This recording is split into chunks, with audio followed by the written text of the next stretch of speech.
Sugeng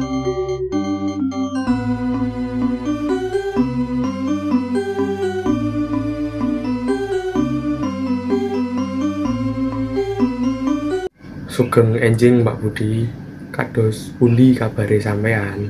Sugeng enjing Pak Kepala Sekolah, alhamdulillah kula sehat. Latihan lomba sampun diwiwiti napa dereng nggih? Sampun Pak, minggu kala wingi wiwit. Pesene kula semangate kudu dijaga nggih. Mboten usah sumelang Pak, bocah-bocah alhamdulillah semangat kabeh. Wonten kendala napa mboten nggih pas sampeyan ngajari bocah-bocah niku? Sekedhik Pak, wonten bocah-bocah sing sering dugi telat. Telat diparingi teguran alus wae nggih ben ora wedi pas latihan. Enjih Pak, siap. Ngomong-ngomong persiapan alat gawe lomba sampun siap napa mboten? Sekedhik melik Pak, menyang rampung.